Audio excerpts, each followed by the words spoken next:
name's Matt, and I have been affiliated with Shincheonji for 4 years of my life, and only recently have left the group this year.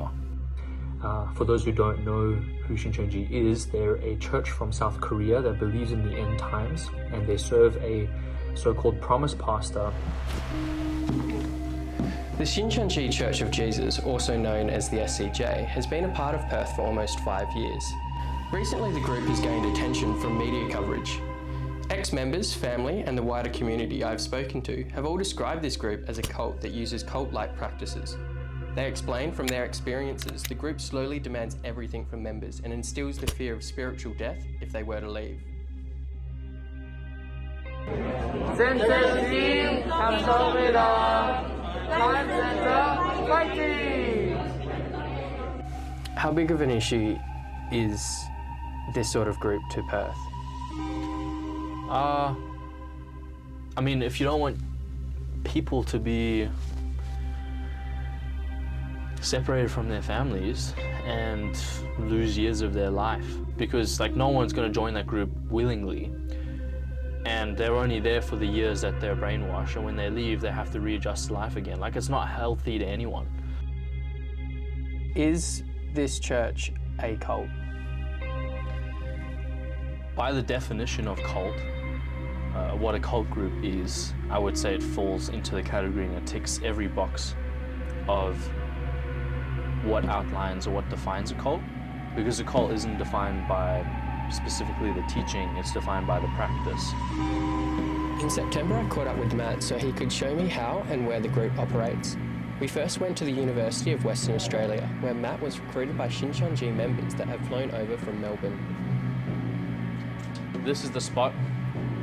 I was sitting on that bench right there, and I remember it because it was raining that day and I had my scooter parked over there, and I was just waiting for the rain to die down, and this young man kind of came through these doors and approached me, and I was like, hey, like, can I do a survey with you?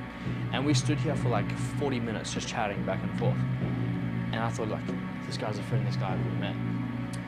That 40 minutes of conversation we had, he remembered everything.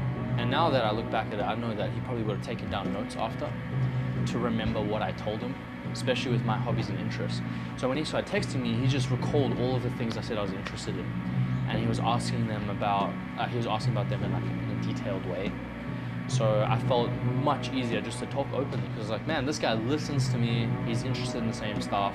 And so I just built that rapport like super quick. And then that's how I just trusted him enough to just go to one of the Bible studies. The group is always working to expand. Quite often they use university campuses to target students. Your experience when you were teaching how to recruit members and would do so sometimes yourself. Yeah.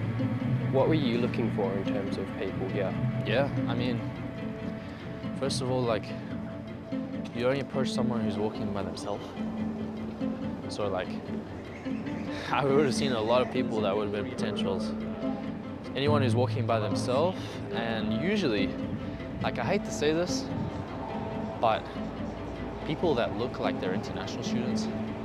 So you would recruit people as they came out of the library, is that right? Yeah, so like just outside Reed Library was often a pretty good traffic zone where like you got people coming in and out, and so a lot of Shincheonji members would kind of hang around this area just waiting to find someone that could be a potential victim. New recruits are called fruits. Once a fruit has been approached, a recruiter, called a lead, will try to win them over by any means. Matt describes love bombing as a particularly successful way of doing this. Yeah, I remember getting food with my students here. I would like buy them something small, or buy them a coffee, and then we'd go sit outside there and do some teachings together. You would find greater success in building rapport quicker if you showed like a lot of care. And I guess some people just have a love language of gift giving, and they're just like, oh, that's so nice of you, like that you would even buy me a coffee even though you're my teacher, and they would just feel even more grateful towards you. Anything like that, you'd want to get it. You just want your student to feel thankful for having you in their life. I got approached by a mutual friend. So she messaged me, and some of the tactics that they do when recruiting is like maybe they try to get a common ground with you. So she thought that she recognized me from a placement. But at that time, personally in my life, I was looking for more Christian friends and was willing to make just friends in general. So we started talking from there. Yeah, they were definitely keeping tabs on me. At the beginning, like I thought like they were genuinely my friends and like I just happened to meet these people like naturally, but to know that it's all planned, it makes me feel really like disgusted that like I got taken advantage of like that. In the beginning, she was happy to be in this Bible study group. I think she was happy that she also was learning God's word and meeting new friends, and she was connecting with these girls. You know, they were the same age, they had similar interests, they were, you know, and they were also out of the Bible study. I think once in a while they went out for like, you know, to meet up for coffee and, you know, all these things. So she was happy, I could see.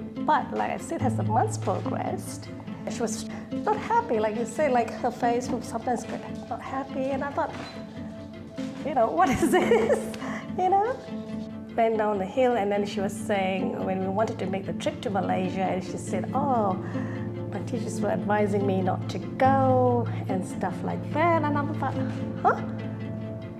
This is, you know, like, this is strange. Which Bible study or church tell you, you know, when to go, not to go, you know, you can't go for a trip with your family? What would you say about this group trying to separate their parents, their family from them? Wrong. And I think all these cults, you know, groups or organization or anybody who tells you to separate yourself from your parents and loved ones, they're really, really wrong. It's evil. I think it's evil.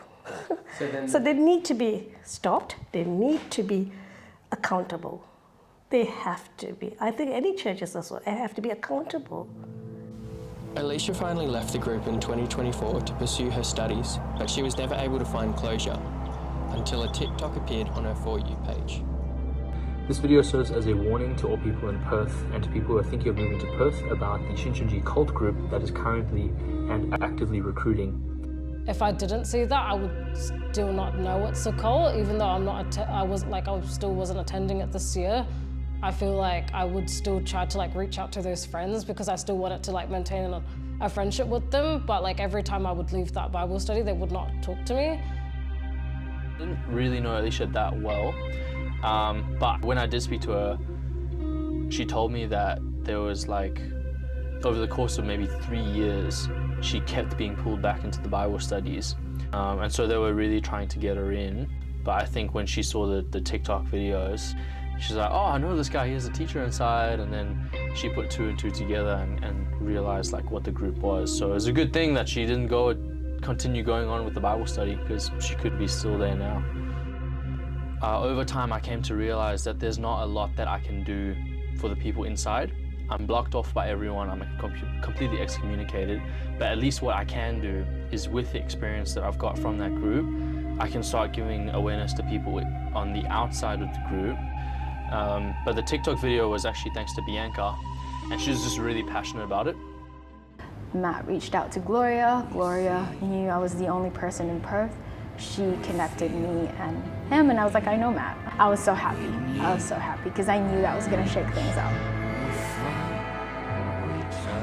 My name is Bianca Victoria, and I was an SCJ for 2 years.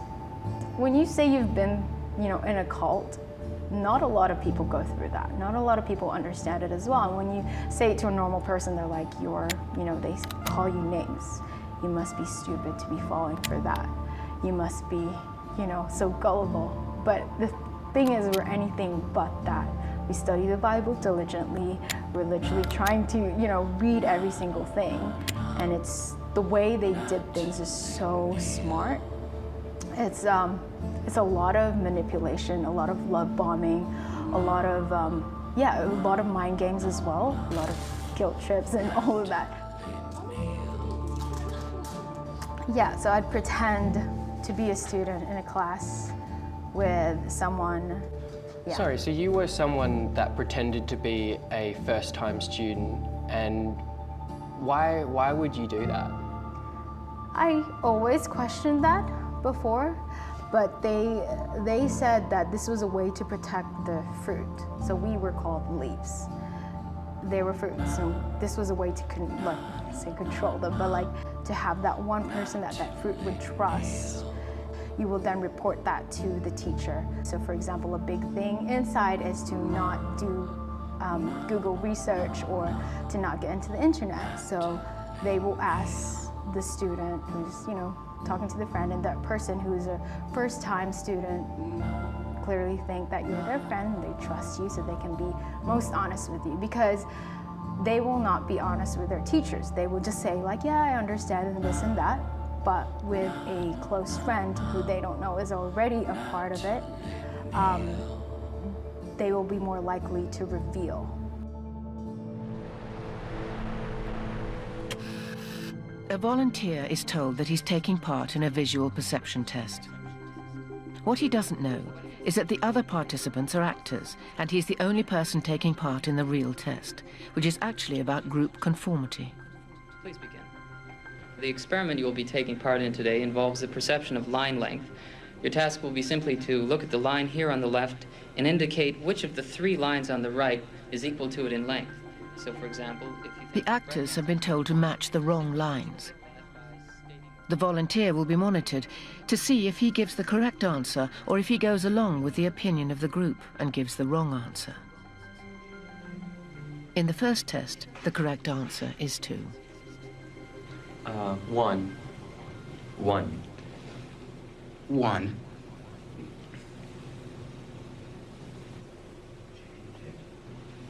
2. 1. Once again, the correct answer is 2. 3. 3. 3.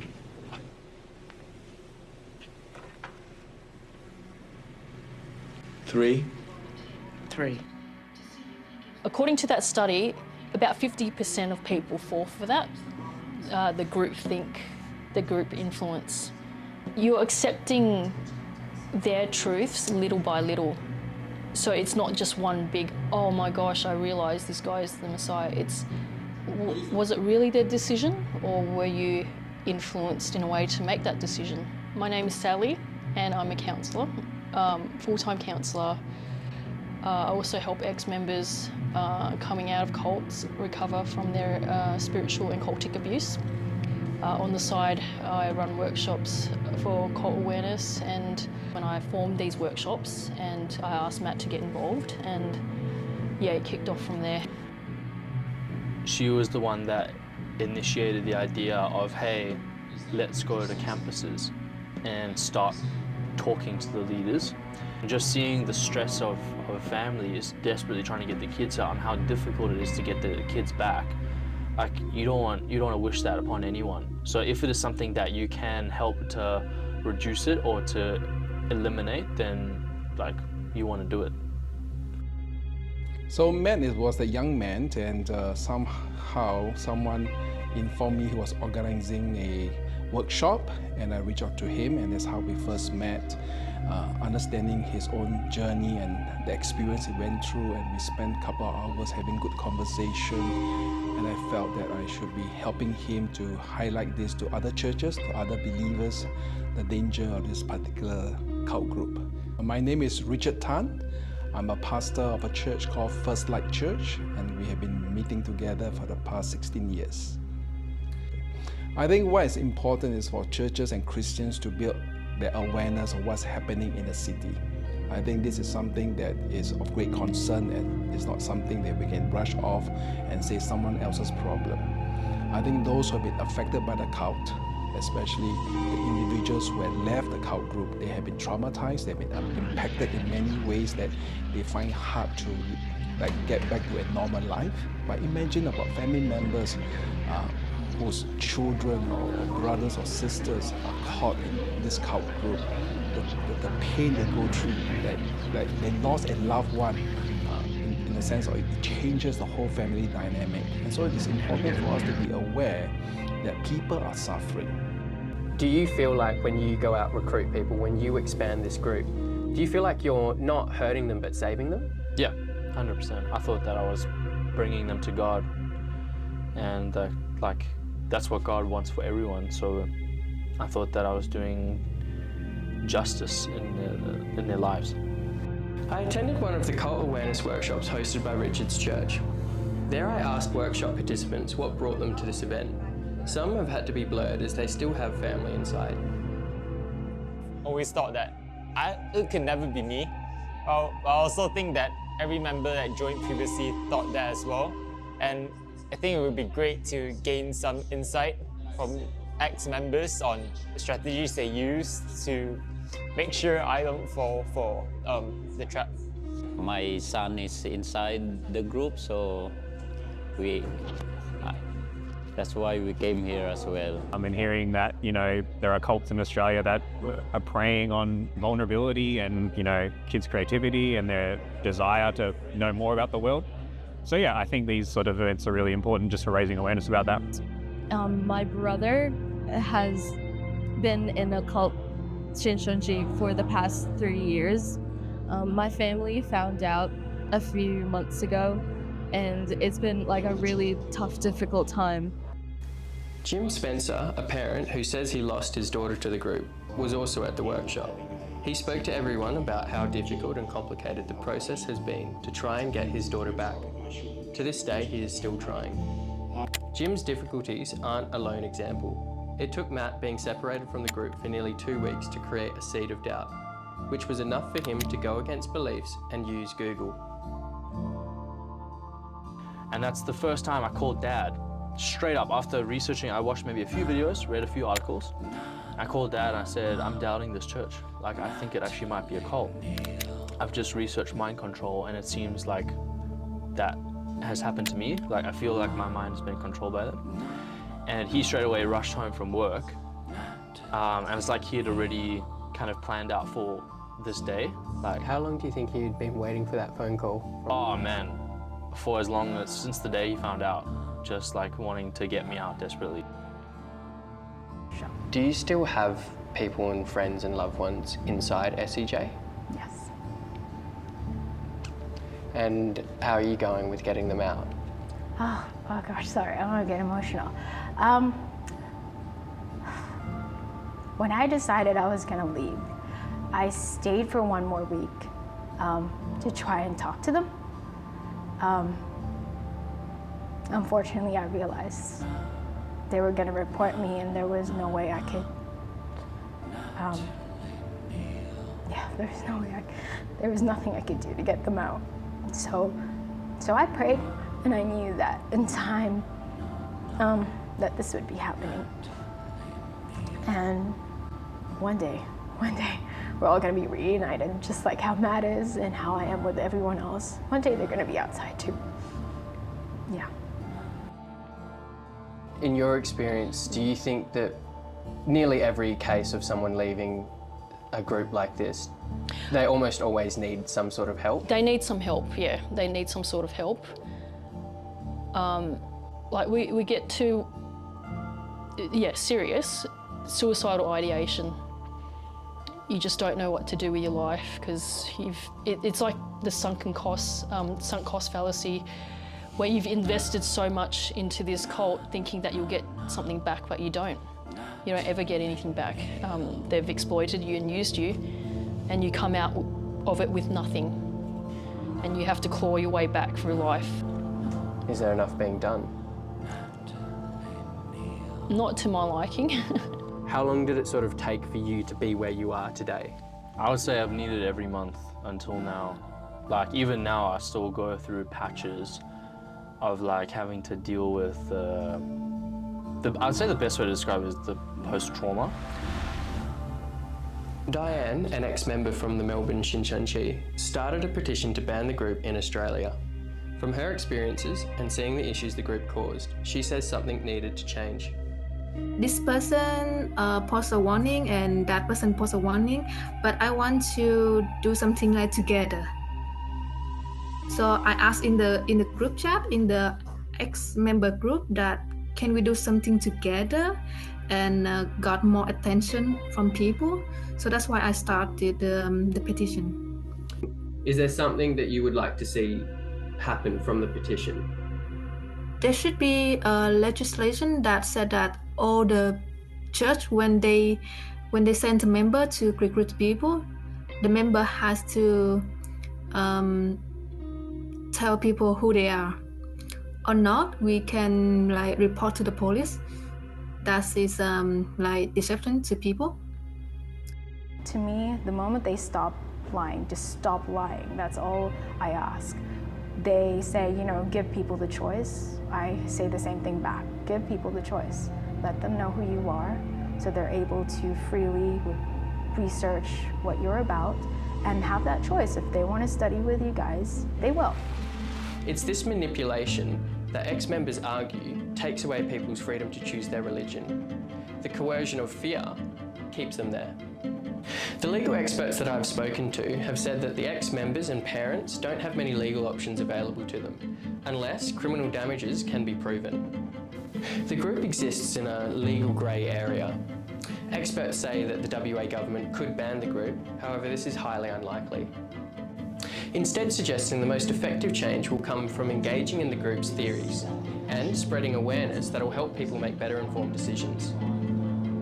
A UWA spokesperson says they have concluded investigations into the Shincheonji presence on campus. In response to similar stories occurring on Curtin campus, a spokesperson said any groups found to injure, harass, coerce or otherwise harm students or staff will not be tolerated, and any complaints or reports will be dealt with appropriately. I've tried contacting the Perth Shincheonji Church of Jesus, but at this stage I've not heard back from them. Is there a message or was there something that you felt like was important that you haven't said today? It's not something that like you should beat yourself up on, but like really go through proper counsel and realize that it is abuse and that like you need the support, so don't hesitate in reaching out and know that there is support on the outside and it's not this evil world that Shincheonji makes it out to be. Like counselors are not deceived by Satan. So like just know that, you know, there's a lot of people that are there to help you for when you do come out. Yeah.